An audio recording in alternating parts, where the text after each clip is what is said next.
Hello दोस्तों, स्वागत है आपका मेरे यूट्यूब चैनल देवभूमि ज्ञान दर्पण में। तो भारतीय संविधान की जो सीरीज हमारी चल रही थी, इसमें आज हम देखेंगे संविधान सभा का गठन कैसे हुआ और संविधान सभा के लिए सर्वप्रथम मांग किसने और कैसे प्रस्तुत की। इससे पहले की वीडियोज़ में हम लोग जो संविधान की ऐतिहासिक पृष्ठभूमि है या आप कह सकते हैं कि भारत का जो संवैधानिक विकास है उसको हम कवर कर चुके हैं, जिसके अंतर्गत 1600 ईस्वी के चार्टर एक्ट से लेकर 1773 ईस्वी, इसके बाद 93, 1813, 1833 ऐसे करके 1947 तक के सारे अधिनियम हमने कवर कर लिए हैं। अगर आपने उन वीडियोज़ को नहीं देखा है तो प्लेलिस्ट में जाकर पहले उन वीडियोज़ को देखें, उसके बाद आप इस वीडियो को देख सकते हैं। तो चलिए स्टार्ट करते हैं आज की वीडियो। तो सबसे पहले हम बात करेंगे संविधान सभा की मांग किसने प्रस्तुत की थी, जिसके आधार पर संविधान सभा का गठन किया गया। तो भारतीय परिप्रेक्ष्य में बात करने से पहले हम देखेंगे कि विश्व स्तर पर संविधान सभा की मांग सबसे पहले, या फिर आप कह सकते हैं कि संविधान सभा की बात सबसे पहले कहाँ पे की गई थी। ठीक है, तो देखिए संविधान सभा का विचार सर्वप्रथम जो है आपका इंग्लैंड में, जो वहाँ के समतावादी लोग थे, जो चाहते थे कि सभी के साथ समानता का अधिकार हो, समानता दी जाए, तो इन लोगों ने, और इनमें से प्रमुख थे सर हेनरी मेन। ठीक है, तो आप लोगों से अगर पूछा जाता है संविधान सभा का विश्व स्तर पर विचार सर्वप्रथम किसने दिया, तो आप ध्यान रखना सर हेनरी मेन के द्वारा दिया गया था इंग्लैंड में। लेकिन व्यवहारिक तौर पर इसका जो प्रयोग है सबसे पहले ये अमेरिका और फ्रांस के संविधान में देखने को मिलता है। अमेरिकी क्रांति हुई, उसके बाद फ्रांसीसी क्रांति हुई, तो इन क्रांतियों के बाद जब यहाँ के नागरिकों के लिए संविधान निर्मित किया गया तो उसमें सबसे पहले संविधान सभा गठित की गई थी। ठीक है, तो संविधान सभा का व्यवहारिक रूप सबसे पहले कहाँ देखने को मिलता है, अमेरिका और फ्रांस के संविधान में। अब हम बात कर लेते हैं कि भारतीय परिप्रेक्ष्य में संविधान सभा की बात सबसे पहले कहाँ से शुरू हुई। तो देखिए भारत में संविधान सभा के सिद्धांत का दर्शन जो है ये सबसे पहले हमें तिलक के, जो कि लोकमान्य बाल गंगाधर तिलक हैं, इनके 1895 ईस्वी में प्रस्तुत स्वराज विधेयक में देखने को मिलता है। तो लोकमान्य तिलक के द्वारा 1895 ईस्वी में एक विधेयक लाया गया था, स्वराज विधेयक, जिसमें कि इनने बात की थी भारतीयों को जो है भारतीयों के लिए शासन करने का अधिकार दिया जाए या फिर रूल बनाने का अधिकार दिया जाए, उसे स्वराज विधेयक कहा गया। और इसमें इनने सबसे पहले संविधान सभा के बारे में एक छोटा सा विचार दिया था। ठीक है, तो इस संविधान सभा की जो सिद्धांत का पहला दर्शन देखने को मिलता है वो तिलक के स्वराज विधेयक में।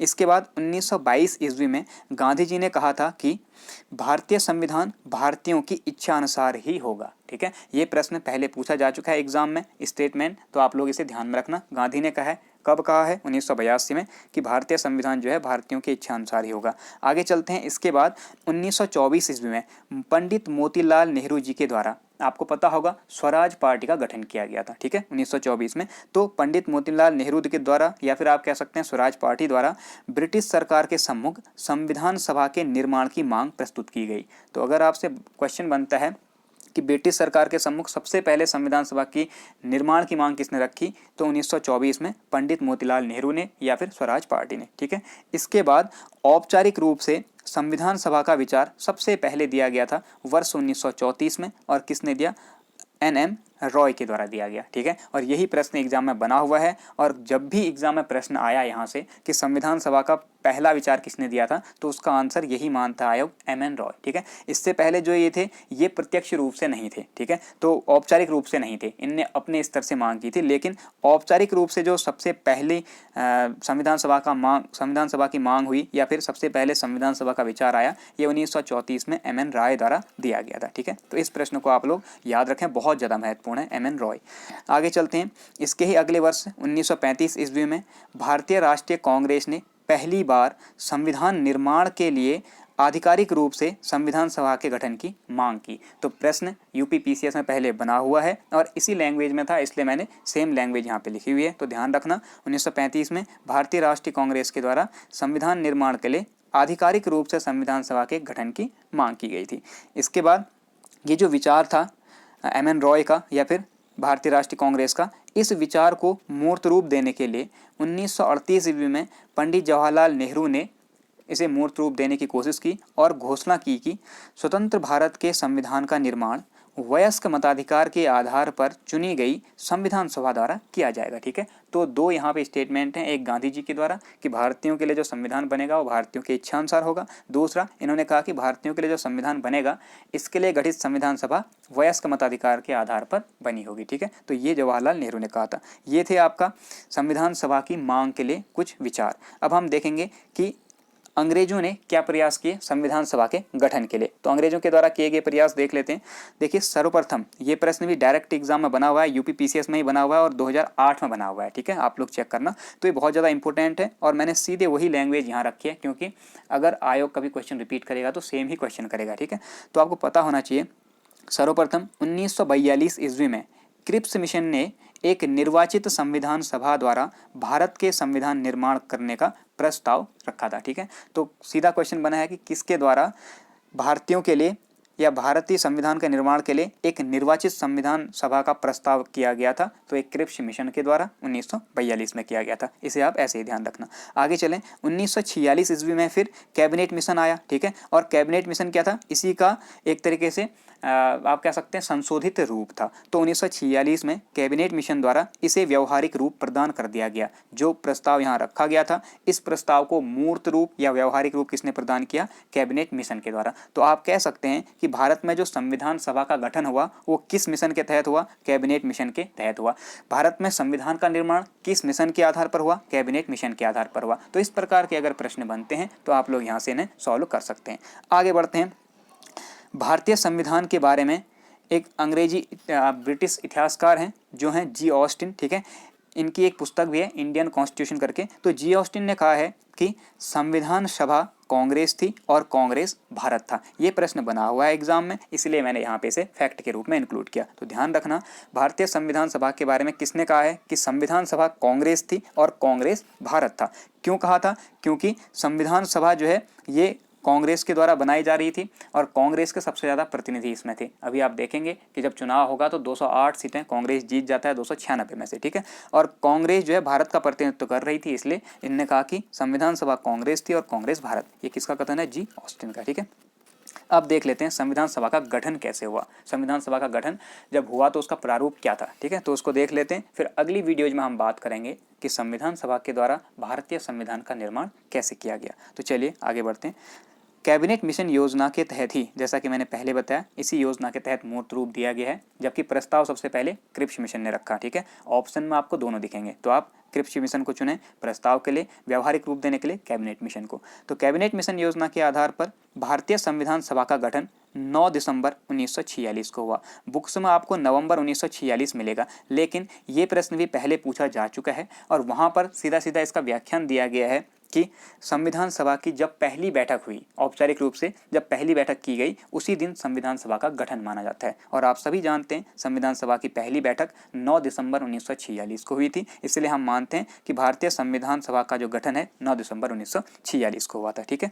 अब इसका प्रारूप देख लेते हैं, या आप कह सकते हैं कि जो इसका स्वरूप था वो कैसा था। तो संविधान सभा के सदस्यों की कुल संख्या निर्धारित की गई 389। किसके तहत, कैबिनेट मिशन योजना के तहत, जो कि 24 मार्च 1946 को दिल्ली पहुंची थी और 16 मई 1946 को उसने अपनी योजना प्रस्तुत की कैबिनेट मिशन ने, ठीक है। और इसमें क्या कहा गया कि संविधान सभा के कुल सदस्यों की संख्या कितनी रखी गई थी, 389, जिसमें से ब्रिटिश भारत में जो 11 प्रांत हैं, इन प्रांतों से 292 प्रतिनिधि यहाँ पर होंगे, ठीक है। 4 प्रतिनिधि जो आएंगे ये 4 चीफ कमिश्नरी प्रांतों से आएंगे। तो प्रत्येक चीफ कमिश्नर प्रांत अर्थात जो यहाँ पे प्रांत आयुक्त होगा, ठीक है। तो आयुक्त क्षेत्रों से या फिर कमिश्नरी क्षेत्रों से कितने प्रतिनिधि आने थे, 4 प्रतिनिधि। कौन कौन से वो आयुक्त क्षेत्र थे या कमिश्नरी क्षेत्र थे, याद रखना बहुत महत्वपूर्ण है, दिल्ली, अजमेर, मारवाड़, कुर्ग और ब्रिटिश बलूचिस्तान। तो ये 4 क्षेत्र ऐसे थे जो कमिश्नरी क्षेत्र थे, ठीक है। और यहाँ से 4 प्रतिनिधि आने थे, तो हो गए 296। इसके बाद जो बचे हुए 93 सदस्य हैं ये देसी रियासतों के प्रतिनिधि थे। देसी रियासत अर्थात जहाँ पर अभी भी भारतीय राजा शासन कर रहे थे, ठीक है। तो कुल मिलाकर यहाँ पे संविधान सभा की सदस्य संख्या 389 निर्धारित की गई, ठीक है। आगे देखते हैं, संविधान सभा जो थी ये आंशिक रूप से चुनी हुई और आंशिक रूप से नामांकित निकाय थी। ये बहुत ही ज़्यादा महत्वपूर्ण प्रश्न है अपने आप में, इसे आपने समझना पड़ेगा कि इसका क्या अर्थ था, मैं समझाऊंगा। लेकिन आप ध्यान रखें ये प्रश्न आईएएस में बना हुआ है, यूपीएससी में बना हुआ है पहले, तो मैंने यहाँ पे इंक्लूड किया। तो ध्यान रखना, संविधान सभा को आंशिक रूप से चुनी हुई और आंशिक रूप से नामांकित क्यों कहा गया। तो चुनी हुई का मतलब है कि जहाँ पर ये वयस्क जो लोग हैं इनके द्वारा मतदान करके कोई सदस्य चुना जाता है, और नामांकित कहने का मतलब है कि चुने हुए सदस्यों द्वारा जब कोई चीज़ चुनी जाती है तो उसे नामांकित कहते हैं, ठीक है। तो यहाँ पे संविधान सभा को ऐसा क्यों कहा गया समझते हैं। जैसा कि मैंने बताया यहाँ पे आप लोग देखें कि ब्रिटिश प्रांतों के जो सदस्य थे या प्रतिनिधि थे वो 292 थे, ठीक है, और टोटल थे 389। यहाँ पर चीफ कमिश्नरी से आपको 4 सदस्य मिलते हैं और यहाँ से देसी रियासतों से 93। तो क्या किया गया था कि प्रत्येक क्षेत्र से जो भी प्रतिनिधि रखे गए हैं इनको इनकी जनसंख्या के अनुपात में बांटा गया था। ये मैं पहले बता चुका हूँ और ये भी आपको पता होगा, ये भी मैं बता चुका हूँ कि 10 लाख की जनसंख्या पर एक प्रतिनिधि नियुक्त किया गया था। लगभग ये एक तरीके से मानक रखा गया था, ठीक है। अब जो यहाँ पे 10 लाख की जनसंख्या पर एक प्रतिनिधि नियुक्त किया गया है, ये प्रतिनिधि कैसे चुने जाते थे? तो ये प्रतिनिधि आपका सबसे पहले इन्होंने क्या किया, इन्हें समुदायों में बांट दिया, क्योंकि उस समय 3 समुदाय प्रमुख थे। ये भी मैं पहले बात कर चुका हूँ। कौन कौन से थे? एक था मुस्लिम समुदाय, दूसरा था सिख समुदाय और तीसरा था सामान्य, जिसमें हिंदू अन्य सब आ जाते थे इनको छोड़कर। तो ये 3 समुदायों में बांट दिए प्रतिनिधि और प्रत्येक 10 लाख की जनसंख्या पर एक एक प्रतिनिधि यहाँ से इनने नियुक्त किया, ठीक है। अब जो ये प्रतिनिधि चुने जाते थे ये वयस्क जो लोग हैं वहाँ के, उन वयस्कों के द्वारा सीमित मताधिकार के आधार पर चुने जाते थे। अर्थात सपोज कर लीजिए, पहले तो ये समझ लें कि सीमित मताधिकार क्या होता है। ये बहुत इंपॉर्टेंट टर्म है और ये पूछे जाते हैं एग्जाम में, तो आप लोगों ने समझना है, ठीक है। सीमित मताधिकार क्या था? नाम से पता चल रहा है कि कुछ ही लोगों तक सीमित होगा। तो 1935 के अधिनियम के द्वारा 1935 का जो एक्ट था, इस अधिनियम के द्वारा ये व्यवस्था की गई थी कि कुछ क्षेत्रों में जब प्रत्यक्ष निर्वाचन होगा तो वहाँ पर सीमित मताधिकार दिया जाएगा। अर्थात संपत्ति, ठीक है, शिक्षा आदि के क्षेत्र में, संपत्ति है या शिक्षा है, इनके आधार पर, या फिर आप कह सकते हैं कर वसूली, ठीक है। तो इनके आधार पर जो लोग समर्थ हैं, जिनके पास संपत्ति अच्छी है, जिनको शिक्षा अच्छी मिली है, या फिर जिनके पास कर संग्रह की शक्ति है, इस टाइप के जो लोग होंगे वो अपने आप में पढ़े लिखे होंगे और उच्च वर्ग के लोग होंगे। तो केवल इन्हीं लोगों को मतदान करने का अधिकार दिया गया था शुरू में। सभी लोग जिनकी आयु 18 साल है या 21 साल है, उन सबको मत देने का अधिकार नहीं था। तो इसी मताधिकार को सीमित मताधिकार कहा गया। तो होता क्या था कि मान लीजिए कोई ब्रिटिश भारत का जो 11 प्रांत हैं, इनमें से कोई एक प्रांत था और इसमें मान लीजिए 2 या 10 सदस्य निर्वाचित होने थे, ठीक है। तो ये जो 10 लोग, जो 10 प्रतिनिधि निर्वाचित होंगे, इन्हें कौन निर्वाचित करेगा? यहाँ की ये जिस समुदाय से संबंधित हैं, मान लीजिए सामान्य से हैं, तो सामान्य समुदाय के जो भी यहाँ पे लोग हैं, इन लोगों में से वे लोग जिनके पास संपत्ति, शिक्षा या फिर कर आदि अधिकार हैं, ठीक है, ये लोग इनको चुनेंगे। तो एक तरीके से प्रत्यक्ष निर्वाचन हो गया, यानी कि ये आंशिक रूप से चुनाव हो गया। इसके बाद जो 10 सदस्य यहाँ चुने गए हैं प्रांतों में, प्रांतीय विधानसभा में, अब ये सदस्य क्या करेंगे? एकल संक्रमणीय मत के द्वारा संविधान सभा के सदस्यों का निर्वाचन करेंगे। तो संविधान सभा के जो सदस्य बने, ये सदस्य पूर्ण रूप से क्या हुए आपके, या आप कह सकते हैं कि मनोनीत हो गए एक तरीके से, ठीक है। लेकिन ये पूर्ण रूप से मनोनीत नहीं हुए, क्योंकि यहाँ पे जो ये सदस्य इनको चुन रहे हैं ये तो जनता के द्वारा ही चुने गए हैं, ठीक है। इसीलिए संविधान सभा में जो सदस्य गए उन्हें आंशिक रूप से चुना हुआ और आंशिक रूप से नामांकित माना गया, ठीक है। तो आई होप आप लोग समझ पाए होंगे क्या मैं कहना चाह रहा हूँ, ठीक है। आगे चलते हैं।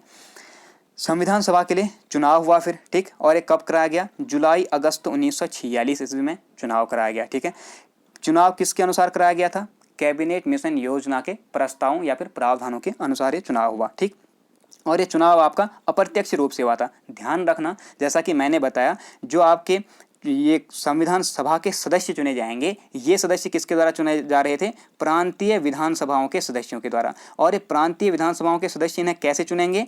एकल संक्रमणीय मत के माध्यम से समानुपातिक प्रतिनिधित्व द्वारा, ठीक है। यानी कि सिंपल आप कह सकते हैं अप्रत्यक्ष विधि के द्वारा ये प्रांतीय विधानसभा के सदस्य ने चुनेंगे।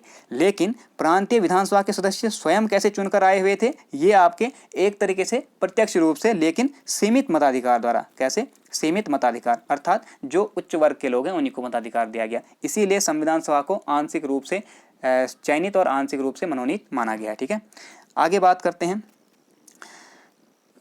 यहाँ पे मैंने कहा कि अप्रत्यक्ष रूप से संविधान सभा के सदस्य चुने जाने थे एकल संक्रमणीय मत और समानुपातिक प्रतिनिधित्व द्वारा। तो किसके द्वारा चुने जाने थे? ये प्रांतीय विधानसभा के सदस्यों के द्वारा। ये प्रश्न इंपॉर्टेंट है, याद रखना है। संविधान सभा के सदस्यों का जो निर्वाचन हुआ है, बार बार ये प्रश्न पूछा गया है एग्जाम में, अलग अलग एग्जाम्स में अलग अलग तरीके से पूछा गया। तो आप लोग अच्छे से इसे दिमाग में बैठा लें कि संविधान सभा के सदस्यों का चुनाव प्रांतीय विधानसभा के सदस्यों द्वारा ही किया गया था, लेकिन अप्रत्यक्ष निर्वाचन द्वारा, एकल संक्रमणीय मत और समानुपातिक प्रतिनिधित्व द्वारा, ठीक है। जबकि इन सदस्यों का चुनाव, जो यहाँ के सदस्य थे, इनका चुनाव सीमित मताधिकार के आधार पर किया गया था। तो ये भी मैं आप लोगों को एक्सप्लेन कर चुका हूँ। आगे चलते हैं। चुनाव हो गया भैया, तो चुनाव का रिजल्ट क्या रहा? तो ब्रिटिश भारत के 296 सीटों पर चुनाव हुआ। 292 सीटें आपके 11 ब्रिटिश प्रांतों के लिए दी गई थी और 4 सीटें आपको चीफ कमिश्नरी क्षेत्र जो थे इनके लिए दी गई थी। जबकि जो देसी रियासतों के लिए 93 सीटें थी, इन्होंने अपने लिए अलग संविधान सभा गठित करने हेतु इस चुनाव में भाग ही नहीं लिया। ठीक है, तो इनको हम इंक्लूड नहीं करते हैं, केवल इन पर यहाँ पे मतदान हुआ था, चुनाव हुआ था 296 सीटों में। इनमें से कांग्रेस को सर्वाधिक सीटें प्राप्त हुई 208 सीटें। ठीक है, जबकि मुस्लिम लीग को 73 सीटें ही प्राप्त हुई, जो कि कुल सीटों का 25% भी नहीं था। यानी कि आप कह सकते हैं जमानत जब्त होने वाली कंडीशन आ गई। ठीक है, तो मुस्लिम लीग की स्थिति काफ़ी यहाँ पे कमज़ोर हो गई थी और मुस्लिम लीग चाहती थी कि हमारे लिए अलग संविधान सभा बने, हमारे लिए अलग संविधान बने। इसी कारण से जब कांग्रेस बहुल यहाँ पे नेतृत्व हो गया था और मुस्लिम लीग का जो है इसमें प्रभुत्व नहीं रहा, तो मुस्लिम लीग ने संविधान सभा की प्रथम बैठक में बहिष्कार कर दिया, उसका भाग ही नहीं लिया। ठीक है, तो ये चीज़ भी हम आगे देखेंगे। और निर्दलीय प्रत्याशी कितने थे? 8 सीटें। ठीक है, तो टोटल मिला के लगभग 289 के आसपास ये होती हैं, सॉरी ये 379 के आसपास होंगी शायद। और उसके बाद आप लोग इसे काउंट कर लेना। इनमें से कुछ सीटें जो थी अन्य दलों को, जैसे कृषक प्रजा पार्टी है, ठीक है, यूनियनिस्ट पार्टी है, इनको 10 से 15 सीटें इनको गई हुई थी। ठीक है, तो ये चीज़ आप लोग ध्यान में रखना। अब इनमें से भी कितने महिला प्रत्याशी थे, कितने निर्दलीय थे, ये सारी के सारी जो है एक चार्ट के माध्यम से हम आगे समझेंगे। आगे देखते हैं। संविधान सभा एक बहुदलीय निकाय थी। ये क्या मतलब होता है कि बहुदलीय निकाय का अर्थ हुआ कि इसमें बहुत सारे दलों के लोग थे। अर्थात माना कि संविधान सभा जो है, इसमें आपका जो सदस्य चुने गए ये प्रत्यक्ष निर्वाचन द्वारा नहीं चुने गए थे। यानी कि यहाँ पर आपका सार्वभौमिक वयस्क मताधिकार नहीं हुआ था, लेकिन इसमें प्रत्येक समुदाय, जैसे आपका हिंदू है, ठीक है, मुस्लिम है, सिख है, ईसाई है, या फिर आपका आंग्ल भारतीय है, एंग्लो इंडियन, ठीक है, इसके साथ साथ आपका एससी हैं या एसटी हैं, और इसके साथ साथ महिलाएं, मेन है महिलाएं। ठीक है, इन सभी को प्रतिनिधित्व दिया गया था, इन सभी की सीटें निश्चित की गई थी। इसीलिए आप कह सकते हैं कि जो संविधान सभा है ये बहुदलीय निकाय थी। ठीक है, यहाँ पर कोई ऐसा नहीं हुआ था कि केवल एक ही दल का प्रभुत्व था। हालांकि इसका निर्वाचन जो है, संविधान सभा के सदस्यों का निर्वाचन प्रत्यक्ष नहीं हुआ, फिर भी यहाँ पर सभी को अधिकार दिया गया था। ठीक है, तो इतने सारे लोग जो है इसमें सम्मिलित थे। अब इनमें से आपका जो एंग्लो इंडियन थे, एंग्लो इंडियन समूह का जो प्रतिनिधित्व दिया गया था ये फ्रैंक एंथनी को दिया गया था। ये प्रश्न बना हुआ है इसलिए इंक्लूड किया यहाँ पर। ठीक है, और जो पारसी समुदाय था इसका प्रतिनिधित्व पीएच मोदी जी ने किया था। ठीक है, तो ये इसके प्रतिनिधि थे। ये चीज़ आप लोगों ने ध्यान में रखनी है। आगे चलते हैं। संविधान सभा में सर्वाधिक प्रतिनिधि किन प्रांतों से चुने गए थे? अगर ऐसा प्रश्न बनता है तो ध्यान रखना कि संविधान सभा में सर्वाधिक प्रतिनिधि आपके संयुक्त प्रांत से आए थे 55। इसके बाद दूसरा नंबर था मद्रास का और तीसरा नंबर था बिहार का, यानी कि एसएमबी। ठीक है, यहाँ से आपके सर्वाधिक प्रतिनिधि संविधान सभा में सम्मिलित हुए थे, संयुक्त प्रांत यानी कि यूपी और मद्रास और बिहार। ठीक है, आगे चलते हैं। ये तो थी प्रांतों की बात, लेकिन रियासतों की बात करें तो संविधान सभा में बाद में रियासतें सम्मिलित हुई। ठीक है, तो संविधान सभा में सर्वाधिक सदस्य किन रियासतों से थे ऐसा पूछा जाता है, तो मैसूर से थे 7 सदस्य, और इसके बाद त्रावणकोर जो कि केरल का क्षेत्र है, यहाँ से 6 सदस्य इसमें सम्मिलित हुए थे। ठीक, आगे देखते हैं। मुस्लिम लीग ने निर्वाचित संविधान सभा का बहिष्कार किया। ये मैंने बता दिया क्यों किया, क्योंकि इनने 73 सीटें ही जीती हैं, इनका प्रतिनिधित्व नहीं था वहाँ पर। ठीक है, बहुत ज़्यादा, और ये चाहते थे कि इनके लिए अलग से संविधान का निर्माण किया जाए। इसी कारण इनने संविधान सभा का बहिष्कार किया। और 1946 के चुनाव के बाद, ये प्रश्न भी एग्जाम में बना हुआ है, तो 1946 ईस्वी के चुनाव के बाद मुस्लिम लीग ने किस प्रांत में अपनी सरकार बनाई? इस प्रकार से प्रश्न आया था, तो ध्यान रखना बंगाल प्रांत। ठीक है, बंगाल प्रांत कहने का मतलब है आपका पूर्वी बंगाल। कौन सा? पूर्वी बंगाल। पश्चिम बंगाल आपका भारत का क्षेत्र है वर्तमान में, पूर्वी बंगाल अर्थात बांग्लादेश जो अब पाकिस्तान का भाग है। तो इस क्षेत्र में मुस्लिम लीग ने अपनी सरकार बनाई थी, जिसका प्रधानमंत्री एच.एस. सुहरावर्दी को नियुक्त किया गया था। महत्वपूर्ण फैक्ट है, ध्यान रखें। आगे चलते हैं। संविधान सभा की प्रारूप समिति के अध्यक्ष डॉक्टर भीमराव अंबेडकर को बनाया गया था। ये इसके अध्यक्ष थे, इसीलिए इन्हें संविधान निर्माता की संज्ञा प्रदान की गई है। ठीक है, और भी बहुत सारी बातें कही गई हैं अंबेडकर की जी के बारे में और स्वयं अंबेडकर जी के द्वारा। ठीक है, तो इनको हम आगे डिस्कस करेंगे। अंबेडकर की बात करें तो संविधान सभा में ये कैसे निर्वाचित हुए थे, तो देखें डॉक्टर भीमराव अंबेडकर पहली बार तो 1946 के चुनाव में पूर्वी बंगाल से चुने गए थे। अर्थात जो आपका बांग्लादेश वाला एरिया है पूर्वी बंगाल, ठीक है, क्योंकि पश्चिम बंगाल तो भारत में है अभी, पूर्वी बंगाल बांग्लादेश था, तो यहाँ से चुने गए थे। लेकिन जब भारत और पाकिस्तान का विभाजन हुआ तब पूर्वी जो बंगाल है यानी बांग्लादेश, ये पाकिस्तान में चला गया, तो इनकी सीट खाली होगी, ठीक है। तो अब दोबारा से इन्हें संविधान सभा में निर्वाचित करने के लिए या संविधान सभा का सदस्य बनाने के लिए क्या किया गया, मुंबई प्रेसिडेंसी की पूना संसदीय सीट जो थी, पूना सीट, इसमें से इस पूना संसदीय सीट पर बैठे हुए M.R. जयकर जी को त्यागपत्र देने के लिए कहा गया। ये कांग्रेस के सदस्य थे, तो इन्होंने अपनी सीट छोड़ी किसके लिए, भीमराव अंबेडकर जी के लिए, और यहाँ पर उपचुनाव करवा के इन्हें दोबारा से संविधान सभा में सम्मिलित कर लिया गया। तो ये प्रश्न बहुत ज़्यादा महत्वपूर्ण है, पूछा गया, ध्यान रखना। सीधे प्रश्न बनता है कि भीमराव अंबेडकर संविधान सभा में किस सीट से निर्वाचित किए गए थे, तो आप यही ध्यान रखेंगे, मुंबई प्रेसिडेंसी की पूना संसदीय सीट से, ठीक है। आगे देखें, महात्मा गांधी तथा मोहम्मद अली जिन्ना ऐसे प्रमुख राष्ट्रीय नेता थे जो कि संविधान सभा के सदस्य नहीं रहे, ठीक है, तो इन्हें संविधान सभा में सदस्यता नहीं दी गई थी। तो ये था आपका संविधान सभा का गठन, हमने पूरा देख लिया। अब हम एक चार्ट के माध्यम से देख लेते हैं संविधान सभा के कुछ महत्वपूर्ण फैक्ट, और इसके बाद हम कुछ अन्य तथ्य देखेंगे और ये वीडियो यहीं पे समाप्त करेंगे, ठीक है। तो देखिए, संविधान सभा में जैसा कि मैंने बताया था, एक चार्ट से देखेंगे, कुल सदस्य संख्या 389। आप भी बिल्कुल ऐसे ही बनाएं और ज़्यादा डेटा लिखने की आवश्यकता नहीं है। कुल सदस्य संख्या 389 थी। ब्रिटिश प्रांतों से इसमें 292 और देसी रियासतों से 93 प्रतिनिधि थे, जबकि कमिश्नरी क्षेत्र जो 4 थे, ठीक है, जिनमें आपका दिल्ली है, ठीक है, अजमेर, मारवाड़ है, कुर्ग है, पश्चिमी बलूचिस्तान है, ठीक है, यानी कि ब्रिटिश बलूचिस्तान उसे कहते हैं। तो ये 4 कमिश्नरी क्षेत्र थे। इसके बाद संप्रदाय के आधार पर सदस्यों की संख्या देखें तो सामान्य के लिए 213, ये मैं पहले बता चुका हूँ, मुस्लिम 79 और सिख 4 सदस्य थे, ठीक है। विभिन्न वर्गों का प्रतिनिधित्व देखें तो महिला सदस्य पूछा गया प्रश्न है, मोस्ट इंपोर्टेंट माने यूपी PCS में ही पूछा है ये प्रश्न, तो अब आगे एग्जाम में बन सकता है। तो संविधान सभा में महिला सदस्यों की संख्या थी आपकी 15, ठीक है, यानी कि 15। अनुसूचित जाति के 26 थे, जबकि अनुसूचित जनजाति यानी कि ST वाले 33 सदस्य यहाँ पर थे। और चुनाव परिणाम की स्थिति देखें तो कांग्रेस 208 सीटें जीती, मुस्लिम लीग 73 और निर्दलीय 8, ठीक है। तो ये था संविधान सभा पूरी, इसका गठन हो गया।